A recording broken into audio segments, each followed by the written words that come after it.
Hello, Anonymous Diaries family. Welcome back to another episode of Heart to Heart Stories, a place where voices once silenced finally speak. These are real confessions, spoken not for pity, but for truth. Here, we uncover the moments that changed people's lives forever. Today's story comes from a woman who faced a moment that no wife ever imagines, standing in a hospital corridor, torn between anger, betrayal, and duty. Her husband, a man who had abused her for years, had just been in a terrible accident. But what happened next opened the door to a truth so painful it pushed her to make the hardest decision of her life. As always, to protect her privacy, this story has been rewritten and narrated by an AI actor. Let's listen. My name is not important. What is important is that for 10 years, I was a good wife to a man who was not a good husband. The phone call came on a Tuesday afternoon. I was in our small, stuffy kitchen in Agege, trying to stretch the last bit of soup to feed our two children, David and Rose. The gas in the cylinder was finishing, and I was mentally calculating if the 2,000 Naira my husband, Michael, had flung on the table 2 days ago would cover a refill, or if I should use it for the malaria medicine Rose clearly needed. This was my life, a constant, exhausting tightrope walk of impossible financial choices. The phone buzzed. It was an unknown number. "Hello, is this Mrs. Michael Okoro?" A man's voice asked, formal and urgent. "Your husband has been in a terrible accident on the Lagos-Abeokuta Expressway. He is at St. Nicholas Hospital. You need to come immediately." My first feeling wasn't panic or even fear. It was a cold, hollow numbness. For years, Michael's presence in our lives had been a source of pain, not protection. His abuse wasn't always the kind that left visible bruises. It was the slow, soul-crushing kind. It was the way he controlled every single Naira, making me beg for money for our children's school fees while he wore new designer shoes. It was the way he would call me useless and lazy in front of his friends, then smile as if it were a joke. It was the silence for days on end, a punishment for asking for more money for food. I had been suffering, and my children were suffering with me, watching their mother shrink herself to avoid their father's wrath. After the call, I left the children with a neighbor, grabbed the 50,000 Naira I had painstakingly saved over 6 months from small sewing jobs I did in secret, and took a keke to the hospital. In the sterile white hallway, a tired-looking doctor pulled me aside. "Your husband has severe internal injuries. He needs emergency surgery. We need a deposit of 500,000 Naira to begin." 500,000 Naira. The words hung in the air, mocking me. It might as well have been 500 million Naira. I looked at the doctor, the shame and helplessness washing over me. "Doctor, please," I stammered. "I only have 50,000 Naira." I showed him the worn-out notes in my purse. He sighed, a look of pity and frustration on his face. "Madam, this is a private hospital. We cannot proceed without the deposit." He handed me Michael's phone, which had been recovered from the crash. "Maybe you can transfer money from his account. We need to move quickly." I held the phone, a sleek, expensive model I'd never been allowed to touch. It lit up, demanding a passcode. I tried his birthday. Nothing. I tried our anniversary. Nothing. I tried our son's birthday. Locked. In 10 years of marriage, I was a complete stranger to the 4 digits that guided my husband's life.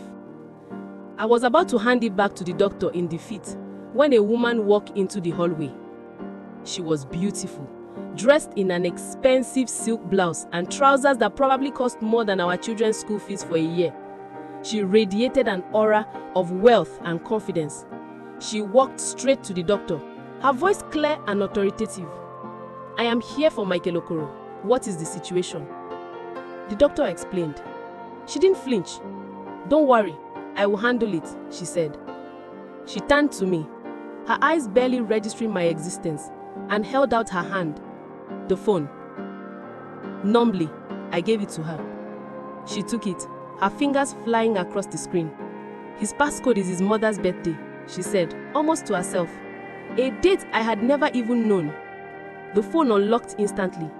She navigated to his banking app, her thumb moving with a familiarity that made my stomach clench. Which account is it?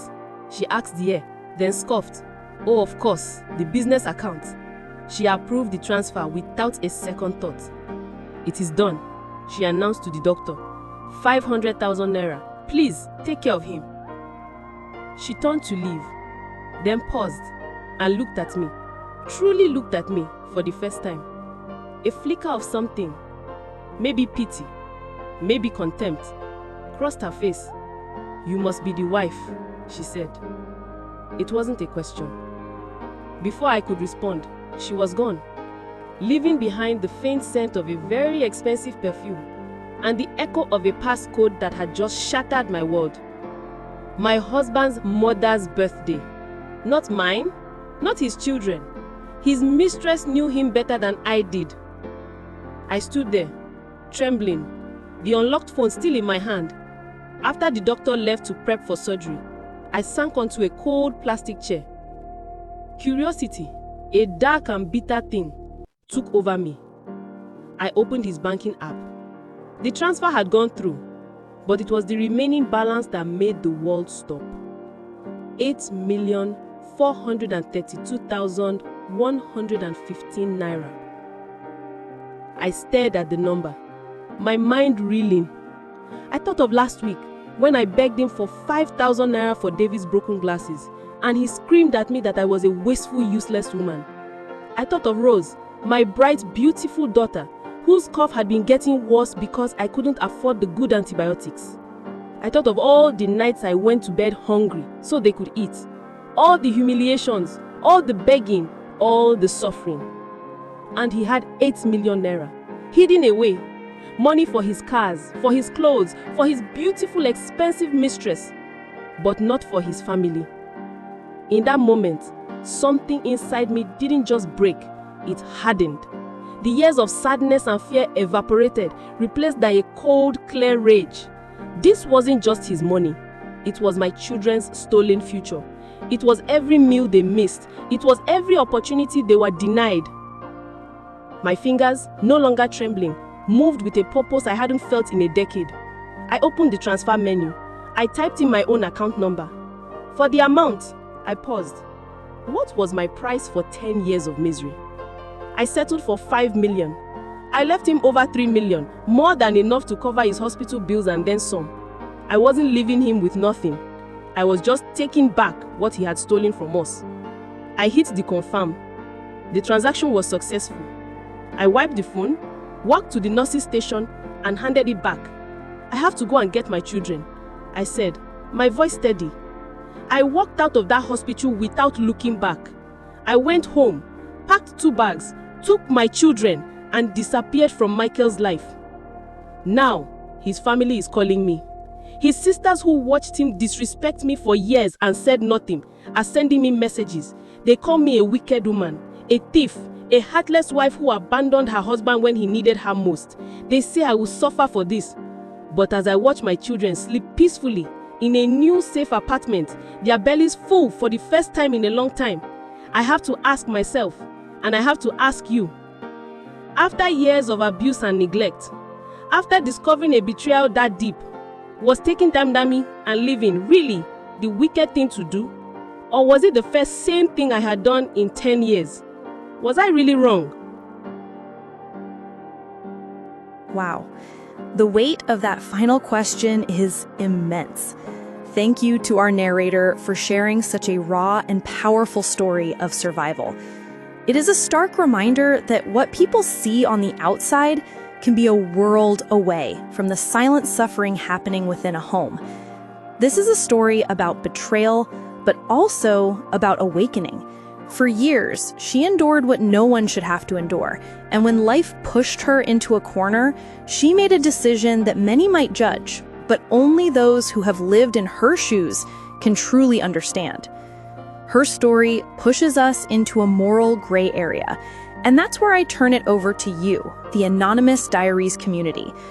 First, let's address the central act. Was this theft, as his family claims, or was our narrator simply taking back what was rightfully hers and her children's after years of financial abuse? Second, his family says she abandoned him at his lowest point. Does a history of abuse cancel out the marital vow of in sickness or in health? And finally, what do you think is the most important first step she should take now with that money to secure a safe and stable future for her and her children? Share your thoughts with empathy below.